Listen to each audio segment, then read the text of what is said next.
സഭയിൽ എക്സൈസിനെതിരെ യു പ്രതിഭ MLA പരിശോധനകൾക്ക് ശേഷമാകണം excise കേസെടുക്കേണ്ടതെന്ന് U പ്രതിഭ.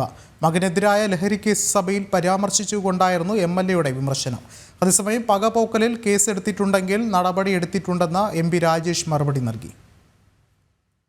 Sir, ഇപ്പോൾ അങ്ങ് പറഞ്ഞു നേർവഴി അടക്കമുള്ള ധാരാളം പ്രോജക്റ്റുകൾ നമ്മുടെ സ്കൂളുകളിലുണ്ട്. പലപ്പോഴും നമ്മൾ എന്തൊക്കെ പ്രോജക്റ്റ് നടപ്പാക്കുന്നു എന്ന് അറിയാൻ വേണ്ടി എടുക്കുമ്പോഴാണ് ഇത്തരം പ്രോജക്റ്റുകളുടെ ഒരു നല്ല വശങ്ങൾ നമുക്ക് മനസ്സിലാവുന്നത്. പക്ഷേ എവിടെയൊക്കെയാണ് ഇത് ആത്മാർത്ഥമായിട്ട് നമ്മുടെ സ്കൂളുകളിൽ എത്രത്തോളം ആത്മാർത്ഥമായിട്ട് ഇത് നടത്തുന്നുണ്ട് എന്ന പരിശോധന നടത്തിയിട്ടുണ്ട്. ഒപ്പം പലപ്പോഴും എക്സൈസ് കേസ് എടുക്കുമ്പോൾ വലിയ തരത്തിലേക്കുള്ള ശരിയായ പരിശോധന നടത്താൻ ആവശ്യമായിട്ടുള്ള സംവിധാനങ്ങൾ ഈ സാധാരണ സ്റ്റേഷനിലുണ്ട്. ഒരാൾക്കെതിരെ കേസ് എടുക്കുമ്പോൾ ആവശ്യമായ പരിശോധന നടത്തിയിട്ടാണോ അവരുടെ പേരിൽ കേസ് എടുക്കുന്ന ഇത്തരം കാര്യങ്ങളൊക്കെ ശ്രദ്ധയിൽപ്പെടുന്നുണ്ടോ, ഇത് പരിശോധിക്കുമോ?